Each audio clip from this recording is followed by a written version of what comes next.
Hey there, it's me, Lyric. I'm here in the Bounty and Soul plant-powered kitchen. We're going to be cooking up some desserts today with local fruit. We have Asian pears, local Asian pears. These came from Dr. John Wilson Community Garden.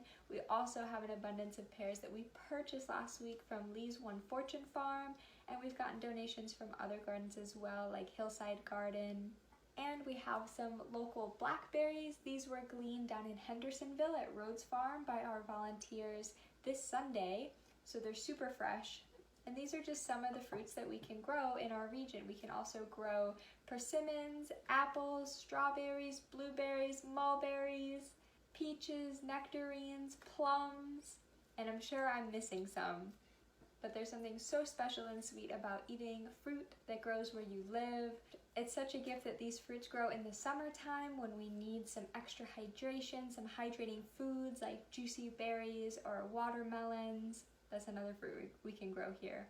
It's a little tricky, but you can do it. Fruit is an amazing way to transition to more whole foods, plant-based desserts. If you're used to desserts that have a lot of refined sugar or dairy or eggs, because the fruits have so much sweetness and flavor and texture and goodness all on their own that you hardly even need to add any extra sweetness or no extra sugar.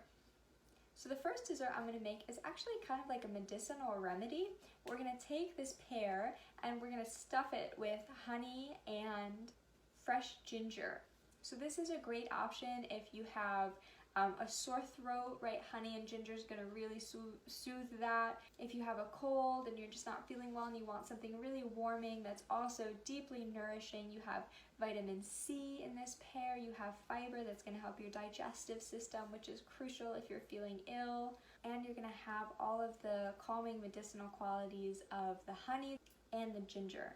So what I'm going to do is I'm going to cut the top off of this pear, and you'll notice if I squeeze this pear, it's really, really hard. I can't squeeze it at all. It doesn't make any indentation. And that's actually ripe for an Asian pear. You eat these when they're crunchy and hard. You don't wait until they get soft like other types of pears. So this is perfect. I'm ready to go. So I'm going to cut the top off. So there, I've cut the top off. And now I want to cut the core out. So I want to create a cavity in there that I can put the honey and the ginger in. So I'm going to cut right around the core, which is in the center of the pear. You can see that dark spot right there. So I've made my cavity in the pear, and this is the core that I pulled out. And now we're going to fill that cavity with ginger and honey.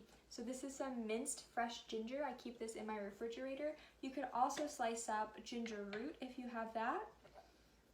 And if you need to, you could use dried ginger powder, but it's really going to be best with fresh ginger. And you can see the full recipe and all the measurements in the description of this video. And now I have my honey. Honey kind of crystallized, so it's kind of solid, but it will soften up as this pear cooks.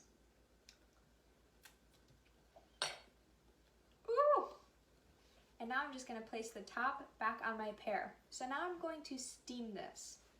If you don't have a steamer, that's okay. I don't either. But what I do have is a pot here on the bottom, and then I have water inside the pot that's heating up, and then I have a colander that I set on top, and the colander does not go into the water. It sits above the water. But as I heat that water up, it's going to allow steam to come up into the colander, and that's what's going to steam this pear. So I'm going to set that right in the middle there, and then I'll put a lid on this. And what you need to be careful of if you're going to steam something like this is to make sure that you have enough water in the pot that it's not going to all evaporate or steam out, and then your pot will be empty and it will just be burning on the burner. That's dangerous. You don't want to do that, and it might ruin your pot. So you want to have enough water that won't happen. You could always refill too if you keep checking on it, but you want the water to be below the colander. So the colander to pot size ratio is what's key here. So figure out what works for you, and then I will check back on this in about 20 or 25 minutes. The cooking time depends on the size of the pear. This is a pretty big pear. And then I know it's ready when I can pierce it with a fork and it's nice and soft. My pear is finished steaming. You can see that honey is all liquidy and dripping down. So the pear is nice and soft. You can let it steam as long as you want to. If you want it to be a little bit crunchier, that's totally fine. This took about 30 minutes. Wow, the ginger flavor really infused into the pear. You get the sweetness from the honey. Super simple, super delicious, no refined sugar. And you have all the medicinal benefits of our allies ginger and honey, and lots of vitamin C in the pear. I suppose you could also try this recipe baking the pear, stuffing it with the ginger and honey, and then baking it. Give it a try, let me know what you think. Next, we're going to combine the pears and the blackberries, and we're going to make a baked crumble or crisp. So it's going to have the fruit in the bottom and then a crispy, crunchy, sweet, cinnamony kind of crust on the top. This recipe is so versatile and so forgiving. You can use the same type of crumble, crisp topping on just about any combination of baked fruits that you like. You could use blueberries, you could use apples, you could use peaches, strawberries, mulberries. Just about any of the fruits that I named would be really, really good in this. And you can play with different combinations. And another great thing about this recipe, beyond its versatility, is that it is gluten-free and it's totally plant-based. So there's no eggs or milk needed, and we're only sweetening it with the fruit itself and honey. This means we don't have to add refined sugars. Refined sugars can cause inflammation in the body. They can also lead to big fluctuations in your blood sugar. That's why some people experience like a crash after they eat something really sweet or eat a lot of sugar.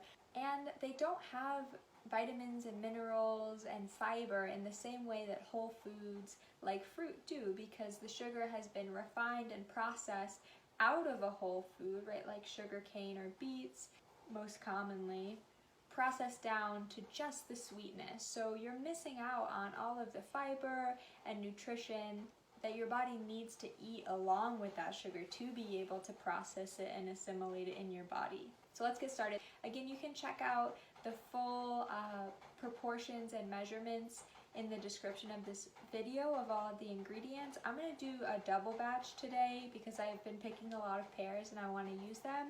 So this recipe is designed for a pan that's about this size. So you'll probably want around 2 medium to large size pears or more if they're smaller. You can cut them into any shape you like. I like them kind of sliced thin, kind of like an apple pie. You could also chop them into chunks. You can just experiment and see what you like best. You'll notice when you're chopping that each pear has a core in the middle that's really, really hard. It's fairly difficult to chew. It's very fibrous. So if you want to, you can chop that part out and not include it in your bake. I have my pears chopped and ready in the pan. I'm going to add my blackberries directly into the pan. They don't need any chopping or preparation as long as they're washed and clean. Now I'll make the crumble topping. So for your crumble, you need some oat flour. You can make this really easily by grinding oats, either quick oats or rolled oats will work best, in your blender or a coffee grinder until they're just a fine flour. Oat flour is my favorite gluten-free flour. It's my go-to. It's really, really affordable. It's easy to make at home, and it's really delicious. It has a great texture. It's not at all like gritty like some other gluten-free flours sometimes are. On top of my oat flour, I'll put in some oats themselves. These are rolled oats. I recommend using rolled oats. They'll have the best texture. If you're in a pinch, you could use quick oats too, but steel cut oats will not work in this because they're too hard. You want a few sprinkles of cinnamon, as much or as little as you like. Fresh ginger. I really love ginger, so I'll put a little bit extra in there, but you could start with maybe a teaspoon or 2. And you can add any other warming baking spices that you like cardamom or allspice or pumpkin pie spice even. That might be cool. Nutmeg. Next you need coconut oil and honey. I melted these on my stove together. I measured them and then melted them because they were both solidified, so I'll add those in. And this is what's going to help everything stick together and blend together. I'll add some fresh lemon juice. That's going to balance out that sweetness, give it a little bit of acidity. and finally just a pinch of salt. And now you just stir it all together. And the topping will be kind of sticky and gloopy. It's the official description. And you can just kind of plop it on. This is like kind of what they call like a rustic dessert. So it's gonna look beautiful and brown when it's baked, and it doesn't have to cover all of the fruit like a pie topping. Just want to get enough on there that every bite gets a little bit. Now I'm going to put this in my oven at 350 for 30, maybe 45 minutes. We'll see how long it takes for the topping to get brown and crispy and for the fruit to be nice and soft and bubbly. Here's my finished blackberry and pear bake, crisp, crumble, whatever you want to call it. This is like the perfect bite. I have some blackberry and some pear and some of the crumble.